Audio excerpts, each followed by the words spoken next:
Welcome back, farmers. Today we are going to be transplanting a few plants that I got from Baker's Creek, so stay tuned for that. I'm also doing another round of fertilization in the garden, and I just want to show you how the garden's looking in the first week of July. So if you remember in the last video, I planted some cucumbers, beets, acorn squash, things like that. Those plants have plenty of time to produce before it gets cold outside, so we can go over and take a look at those and see how they're doing. We'll also be going through the garden, and hopefully we get our first harvest from the garden this year. I know early July seems a little bit late, and we can include the peas from the garden if you would like to, but that's more of like a spring harvest. I'm really talking about my first summer harvest. So first we're gonna start out with these plants that I got from Baker's Creek. If you pay attention to websites that sell seeds and live plants, you'll notice that around this time of year they're really trying to clear out inventory, and if you do it correctly you can go through and buy plants pretty cheap. So right here I got a Sweetie Pie Blackberry plant and a boysenberry plant. If you remember the video a couple videos back, I really love harvesting raspberries, but that's really all we have here on the farm right now. Within the next year or two, I would really like to add some blackberries and boysenberries. If you're not familiar with what a boysenberry is kind of like a hybrid between a blackberry and a raspberry. So if I get both of these to grow successfully, we'll have everything on the spectrum from raspberry, boysenberry, and then now a blackberry. I'm going to be putting those in some small containers to get them started. Hopefully they take off, so that way we can have these fruits for a really long time, because once you get them started, that's the hardest part, but after that, they will grow forever. Another thing I'd like to mention is the blackberry is thornless. The boysenberry has thorns, but the blackberry is thornless. So if you're looking for something like a blackberry or raspberry plant, but you're kind of annoyed by all the thorns, right here, the blackberry plant does not have any thorns. So I'm going to be putting these plants in small containers. And the potting mix that I'm going to be using for this is the Fox Farms, what is it called? Ocean and Forest, I believe. It's really expensive, and honestly, I don't even know if it's worth it. We're going to try it out. I figured, why not try out a kind of, I guess, bougie potting mix for some plants that you really want to take care of. I don't see the big deal in spending a little bit more money for potting mix if it is better. Most of the time I use Miracle Grow or even off brands, and they seem to do the trick. So it is $20 for 1.5 cubic yards. It's only about $6 for the Miracle Grow per cubic yard. So I'm not too good at the maths, but this is still showing to be very expensive. We'll see how it does, but I'm going to be putting this in the container to start these, and hopefully they take off. I really want these to succeed, because who doesn't love boysenberries and blackberries? Alright, so first I think we're going to start off with the Sweetie Pie Blackberry. There were 2 in each package, so in total we got 4 plants here, and I believe that came out to be $30. Overall, I think that's pretty cheap, and Baker Creek does a great job delivering these. You never have to worry about if your plants are going to show up dead or not showing up at all. Baker Creek really does take care of you, and they sent me seeds one time, but I'm not really affiliated, so take that how you want. They don't support me, but I just really believe in their product because they have not missed one time, and I've ordered plenty from them. So here's one of the blackberry plants. We're just going to go ahead and put it in the pot and then give it a little bit of a backfill here.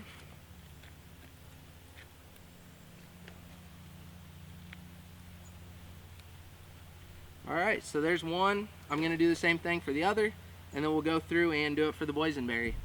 So my plan is, once these get more established and the roots really start taking over the pot, I will move these into the ground at some point, because you really don't want to keep these in containers.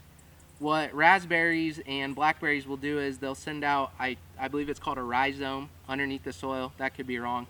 What they do is they send out this root-like thing underneath the soil, and what will happen is, once that's pushed through the soil, it'll pop out through the soil, and if you don't contain these, they'll keep growing wherever they get the opportunity. So 1 or 2 blackberry plants can turn into a lot of blackberry plants very quickly if you grow them successfully. So here is one boysenberry, and here is the other boysenberry. So I'm gonna put these over on the pallet, and we're gonna take a look at the garden and see how it's doing in the first week of July. I was looking back at the last video and I realized I really didn't do a whole garden update. I think they get a little redundant as time goes on, but there have been some major changes since I added that fertilizer. And I know I showed a few plants that really took off, but overall, since I've added the Maxi Grow, everything's just really taken off. Let's start off with the container garden. We had quite a few cucumbers germinate, and we also have a lot of beets germinating. Back here we also have bok choy and another bok choy. And then in here we have acorn squash, 2 zucchini, another acorn squash, and then 2 green beans. I think they need to be watered a little bit more so that way they'll germinate. We do have a little bit of a germination occurring right there, but overall it's only been about 5 days since I planted them, so we won't see too much germination yet. Oh yeah, also this thing right here is a potato, so we're gonna keep filling that bag as the summer continues.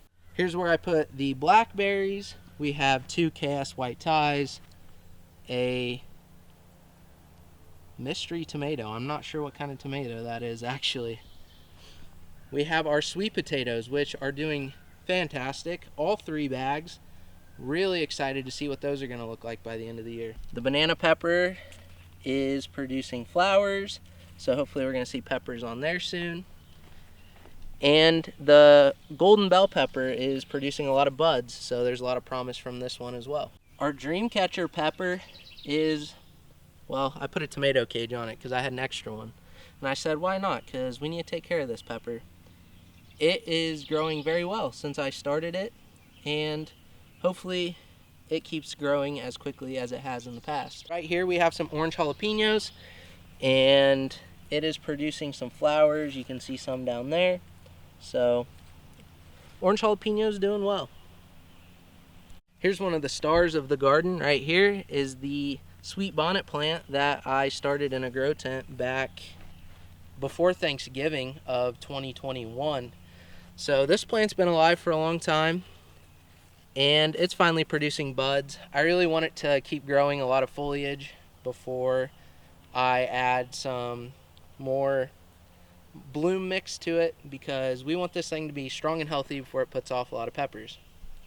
Here we have the Kung Star white tie that also started in the grow tent, and it actually started right around Thanksgiving time.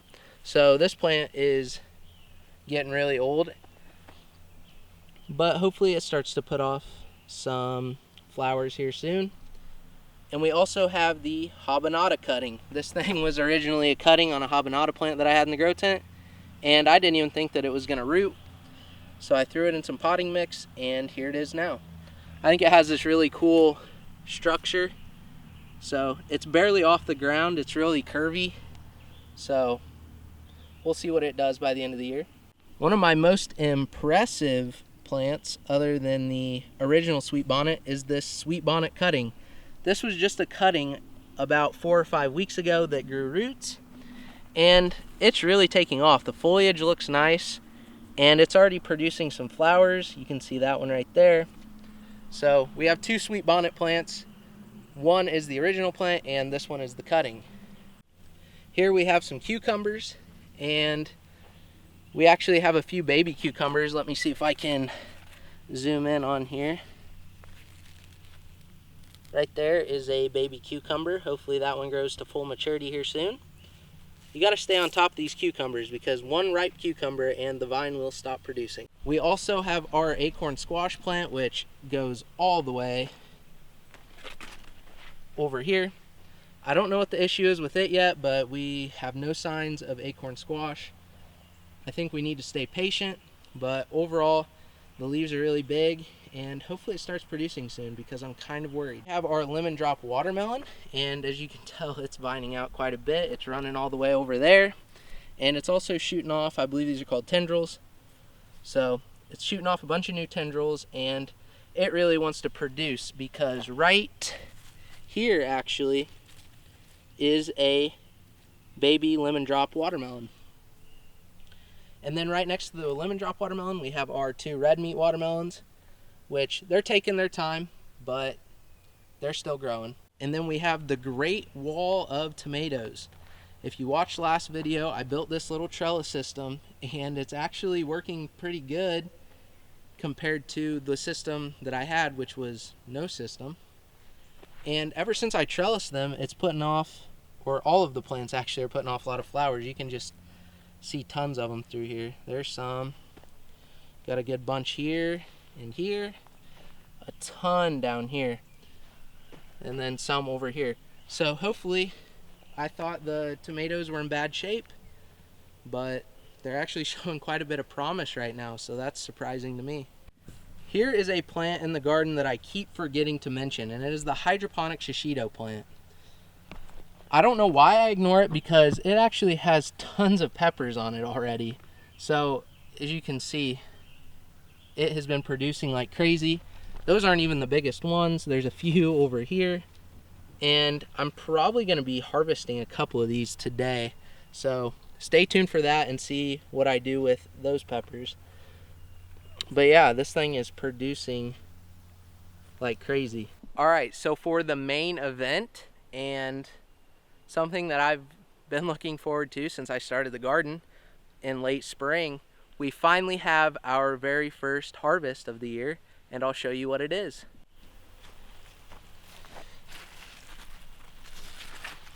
If you guessed long neck squash, you would be correct.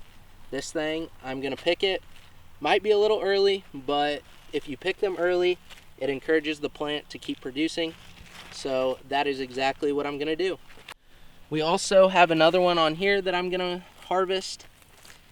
I'm not sure if these things are ready quite yet, but like I said before, if you harvest them, then the plant will keep producing, because you can see all of the flowers in there. So that's what we're gonna do. All right, I'm gonna need to go get scissors for this thing. All right, so for those of you that are younger, make sure you have parent supervision when you use the clippers to go clip any vegetables. So don't hurt yourself. So keep all your fingers and harvest all your plants. It's not that hard.